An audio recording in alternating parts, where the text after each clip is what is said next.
কতদিন হলো তুমি আমার জিয়ারতে আসো না। বেলাল রে, তুমি কেন আমার সাথে জুলুম করতেছ? তুমি এত কঠোর হলো কেন? তুমি আসো, আমার জিয়ারতে চলে আসো। ইমাম তাকিউদ্দিন সুবকি বললেন, আবার রাসূল বেলালকে জিয়ারতের জন্য ডাকলেন। ডাক শুনিয়া নবীর আশিক সিরিয়া থেকে বের হয়ে গেলেন। বহুদূর, শত শত হাজার হাজার মাইল পথ অতিক্রম করে হযরতে বেলাল মদিনাতুল মুনওয়ারাতে তিনি ঢুকলেন। তখন ছিল তাহাজ্জুদের সময়। প্রিয় নবীর রওজা শরীফ তখন আম্মা জানের হুজরা মুবারকে নবীজিকে দাফন করা হয়েছিল। এখন যেখানে রওজা শরীফ, যেই ঘর আপনারা দেখবেন, ওই ঘরটা ছিল আম্মা জানের হুজরা মুবারক। ওই ঘরের বাম পাশে এক দুইটা দরজা পাবেন। একটা দরজার নাম বাবে জিব্রাইল, আর একটা দরজা পাবেন বাবুন নিসা। আর একটা জানালা যদি কোনোদিন যান, তাহলে দেখবেন একটা জানালা সব সময়ের জন্য খোলা রাখা। আল্লাহর নবী আদেশ করেছিলেন, এই জানালা কিয়ামত পর্যন্ত তোমরা খুলে রাখবা। মসজিদে নববীতে আর একটা দরওয়াজা আছে। যদি কোনোদিন যান, বাবু সালাম দিয়ে ঢুকার সময় বাম পাশে একটা দরজা পাবেন, এটা আবু বকরের দরজা। আল্লাহর নবী বলেন, আমার উম্মতেরা কিয়ামত পর্যন্ত আমার আবু বকরের দরজা খোলা রাখবা। মসজিদে নববীতে আমার আবু বকরের দরজা যেন কখনো বন্ধ না হয়। কিয়ামত পর্যন্ত হযরত আবু বকরের দরজা খোলা রাখা হবে। পুরা মসজিদে নববীর দরজাগুলি বন্ধ করলেও হযরত আবু বকরের দরজা কোনোদিন বন্ধ করা হয় না। এক জামালগঞ্জবাসী ভালো করে শুনবেন, হযরত বেলাল রওজা শরীফে এসে বসে বসে জালি মুবারকের সঙ্গে মাথা ঠেকায় গুনগুন করে কাঁদতেছিলেন। বলতেছিলেন, হুজুর, আপনি স্বপ্নে আমাকে আসতে বলেছিলেন, এই অধম গোলাম আপনার কদম মুবারকে হাজির হয়ে গেছি। ইয়া রাসূলুল্লাহ, আমি আসছি, আপনার কদম মুবারকে আসছি। বিরহ বেদনায় হযরত বেলাল বসে বসে কান্না করতেছিলেন। নতুন মুয়াজ্জিন এসে দেখলো নবীর মুয়াজ্জিন হযরত বেলাল বসে বসে কান্না করে। ডাক ডাক, সাহাবীরা রে, তোমরা এসে দেখো নবীর মুয়াজ্জিন বেলাল বসে বসে কান্না করে। সাহাবীরা দৌড়ে এসে দেখতেছে রাসূলের মুয়াজ্জিন হযরত বেলাল বসে বসে কান্না করে। সাহাবীরা এসে বললেন, বেলাল রে, প্রিয় নবীর তিরোধানের পরে আর কোনদিন তুমি আযান দাও নাই। আজকে বহুদিন পরে তুমি কোথা থেকে আসলা, একটা বার আজকে আপনার আযান শোনা যাও। হযরত বেলাল ডাক ডাকে, সাহাবীরা, প্রিয় নবীর ইন্তেকালের পরে আমি কোনদিন আর আযান দেই নাই। আমি আযান দিতে পারবো না, এই বিরহ বেদনা আমার সহ্য হবে না। সাহাবীরা রে, আমি আযান দিতে পারবো না। রাসূল, আমি আযান দিলে কি নবী আসবেনি? আমি কারে আযান শোনাবো? আগে আযান দিলে আমার রাসূল নামাজে আসতো, তোমরা বলো আমার রাসূল আসবেনি। সাহাবীরা এই কথা শোনার পরে চোখ দিয়ে পানি পড়ে পড়ে ডুকরিয়ে ডুকরিয়ে কাঁদতেছিল। সাহাবীরা বলল, আপনার কথায় বেলাল আযান দিবে না, যায় দেখো হাসান আর হুসাইন দুইজনে আসেনি। যদি কোনোদিন মদিনায় যান, ৭ নম্বর গেট বাবু সালাম দিয়ে সোজাসুজি আগায় যাবেন। একটু দূরে যাওয়ার পরে মসজিদ নববীর সীমানা যখন শেষ হয়ে যাবে, একটা ছোট্ট মসজিদ পাবেন, মসজিদে আলী। এটা কখনো মসজিদ ছিল না, সৌদি সরকার মসজিদ বানায় সংরক্ষণ করে রাখছে। এটা ছিল হযরত ফাতেমার বাড়ি। এই বাড়িতে হাসান হুসাইনকে নিয়ে ফাতেমা থাকতেন। সাহাবীরা গিয়ে ইমাম হাসান হুসাইনকে নিয়ে আসলেন। দুই ভাইকে দেখতে নবীজির মতো চেহারা ছিল, সৌন্দর্য নবীজির মতো পেয়েছিলেন। দুই ছোট ভাই যখন আসছে, হযরত বেলাল রাদিয়াল্লাহু আনহু রওজা শরীফ থেকে উঠে গেলেন।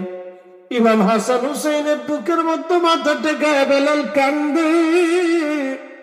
হযরত ইমাম হাসান হুসাইন দুই ভাই হযরত বেলালকে ধরে কান্না করতেছিলেন। হযরত বেলাল রাদিয়াল্লাহু আনহু কান্না করে রে, ঠিক এমন সময় ইমাম হাসান ডাক ডাকা, নানার মুয়াজ্জিন, কতদিন হলো তুমি আমার আযান শোনাও না, আজকে যাও আমার আযান শোনাইয়া যাও।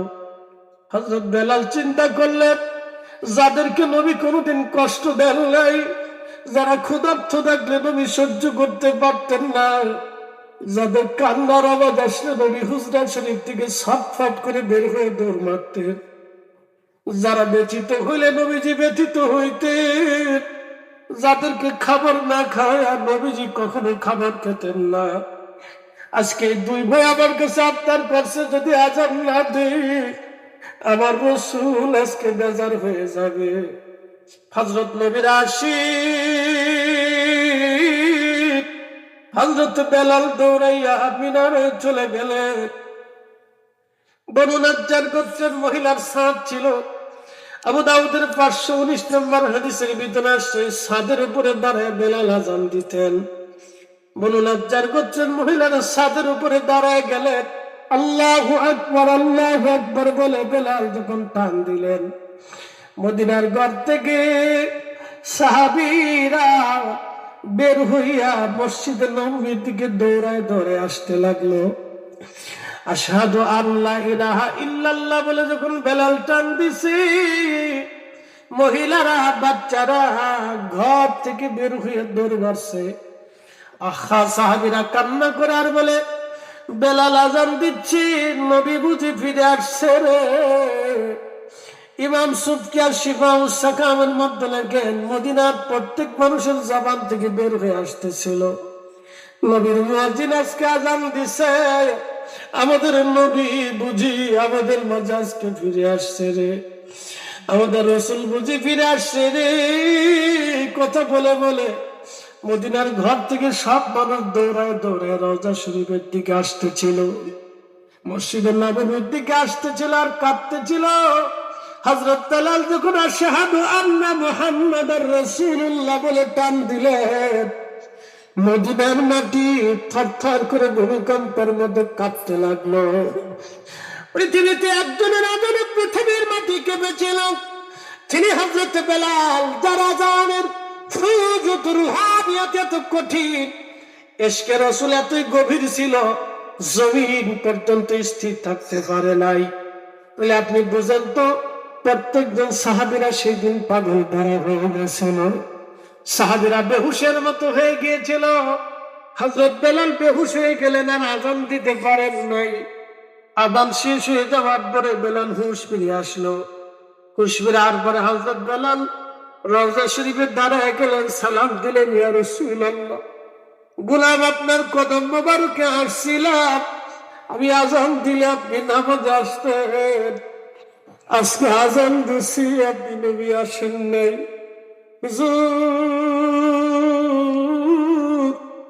আপনার বেলাল আপনার থেকে বিদায় নিচ্ছি, দুনিয়াতে হয়তো আর কোনদিন জিয়ারতের সুযোগ হবে না। ইয়া রাসূলুল্লাহ, ইয়া রাসূলুল্লাহ, আপনার বেলাল আপনার কাছ থেকে আজকে বিদায় নিচ্ছি। বিরহ বেদনা নিয়ে নবীর আশিক বিরহ বেদনা নিয়ে চলে গেলেন। আর কোনদিন তিনি মদিনায় ফিরে আসেন নাই, আর কোনদিন তিনি আজান দেন নাই, আর কোনদিন তাকে কেউ আর আজান দেওয়াইতে পারে নাই। ও রাসূল, তোমায় ভালোবাসি, অন্তরে শুধু মুখে নয়, জান্নাতের আশায় নয় হে রাসূল, জাহান্নাম কেউ ডরি না। তোমায় পাওয়ার আশায় মন ছুটে যাই মদিনায়, তোমায় পাওয়ার আশায় মন ছুটে যাই মদিনায়, এ আশিকে দিদার দাও না,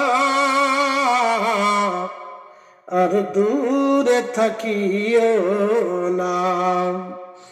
এ আশিকে দিদার দাও না, আর দূরে থাকিও না। হে রাসূল, তোমায় ভালোবাসি।